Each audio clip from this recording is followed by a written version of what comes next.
What is going on YouTube? This is another nostalgic one for you nostalgic heads. This is Aaahh Monsters. We got Ickis, Crumb, and Oblina. This will be on my main channel as a speed art video.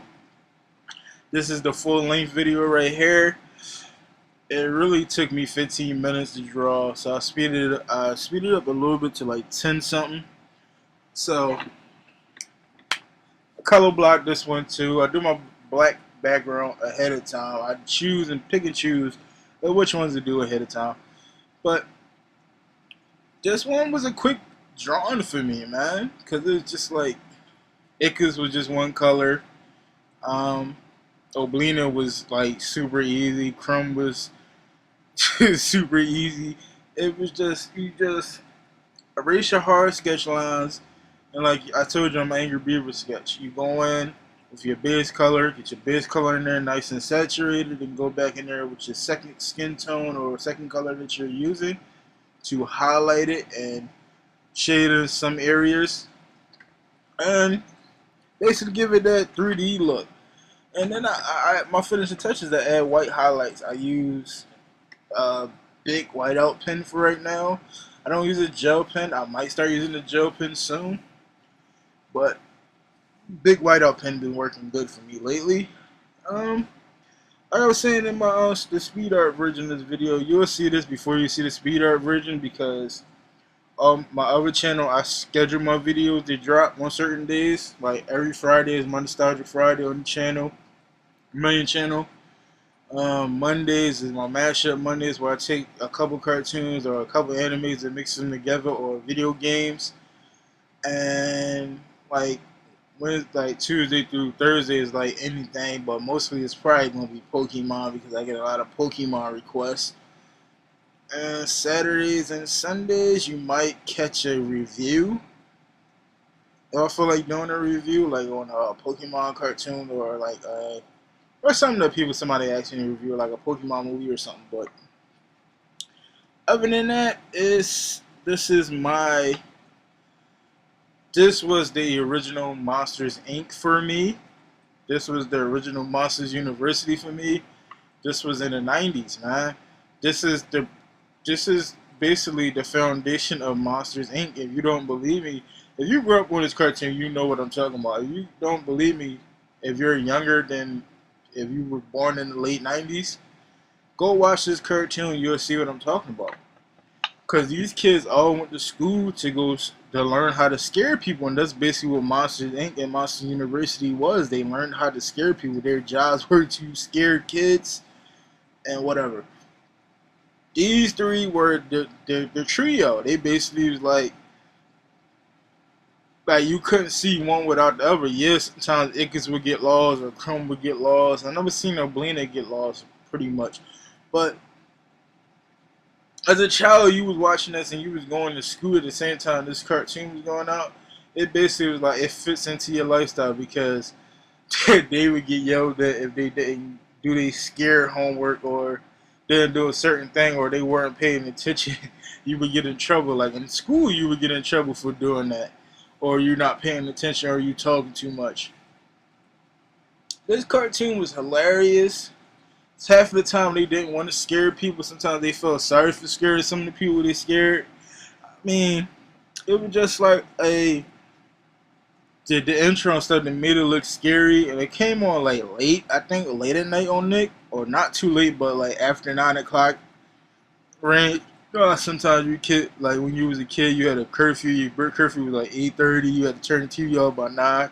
But you wait till your parents is asleep and you wake up and turn the TV back on to watch cartoons. And I think parents know you can't hide nothing from your parents, to be honest. When I see people say like my parents don't know, your parents know. Your parents just not gonna say anything until it gets too out of hand. But I was raised by my grandparents. They never like got mad at me because I woke back up and started watching cartoons because it didn't affect my schoolwork. I was a smart kid when I was younger. I'm still smart, dude. I'm like a nerd, man. Um, very knowledgeable of certain things, and that's another thing I want to talk about. Just because you're a nerd, don't means all nerds don't wear glasses. To be honest, so I hate when people. That's that hipster shit. I hate when people put glasses like thick black frame glasses or glasses on to talk about nerd. Getting my nerd on. You're not a nerd. To be a nerd, you have to be very knowledgeable about something, or you have to be socially awkward almost. Nerds can be anybody. I'm a nerd. I'm kind of socially awkward. I don't like big groups of people. I like small groups of people. I'm very knowledgeable about certain cartoons, video games, art, tattoo art, and I'm very knowledgeable about like certain things like that don't have nothing to do with art, like religion and stuff like that. Um, and I'm very knowledgeable about wrestling. Like some of my friends call me a wrestling encyclopedia. Like I grew up in the era when wrestling was wrestling. It was WWF, not WWE. I mean, I know why they had to change the WWE because it seemed like people care more about animals than just anything else. And I'm not saying you should not care about animals because I got a turtles and fish that I care a lot about. But it's like, come on, man, that's what we grew up on. WWF was the World Wrestling Federation. Now is World Wrestling Entertainment. I mean, wrestling was wrestling back then, man. It's still there now, but I watch it out of habit now. But back to the cartoons and like nerd stuff. Like just because you wear glasses don't make you a nerd. Just point blank. Period. Stop it. But back to this cartoon.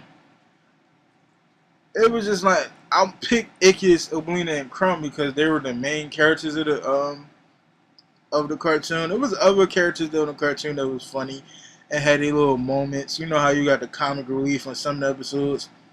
The best thing about this, like the cartoons back then, they really didn't have any filler episodes in their seasons. Like all these new cartoons have a lot of filler episodes that episodes that like just bore you to freaking death. Our Monster was just straight through. Like that's what I liked about them cartoons back in the day. Angry Beavers didn't do it. DuckTales, all them other old cartoons that grew up on just didn't have the filler episodes. I mean, I guess they don't make I know they don't make cartoons like they used to, but I wish they did. But hey, what can I do about it? Now, if you were my age group, which is in the 20s, and you grew up on cartoons like that, comment in your section and comment what was your favorite cartoon in the comment section below, and I might draw it one day. That's if I didn't draw it ahead of time, because it was not one cartoon. Well, yeah, I can't say there wasn't one cartoon I didn't like. I really didn't care for the Justice League. I know I'm probably going to get a lot of hate for a lot of DC Comics fans, but I just wasn't a fan of the Justice League. It just wasn't me. I watched it out of habit because I had such a love for cartoons, but I didn't really care for it. I think the Lex Luthor, the villain's fucking hideout was the greatest thing about the show because it was like Darth Vader's mask six different ways. Like all around the thing was Darth Vader's mask. It's like I can go on a rant about how DC Comics got basically Marvel has all a certain amount of characters that are all great. I love them all, and like DC has like a counterpart to that to Marvel's characters, which I mean both sides had great art. I'm pretty sure the Green Lantern Corps was awesome. That's like they were awesome. You got the Green Lanterns, you got the Yellow Lanterns. I think you had different color lanterns, like, but not to get off subject, but they have like every counterpart to Marvel almost in the state. Like Batman. Some people say Moon Knight from Marvel is the answer to Batman, but I really think Moon Knight is not the answer to Batman, I really think, is Tony Stark. Iron Man, because they're both rich. They're both bachelors. They both don't have lost their parents. Yada yada yada. I can go on for days with that, but and then you could also say that Tony Stark is the answer for Lex Luthor, because Lex Luthor was also rich. But hey, that's just my perspective on the whole Marvel versus DC. I don't like DC because I have my own reasons for not liking DC. It's not because they don't write good stuff, but thanks for watching. Peace.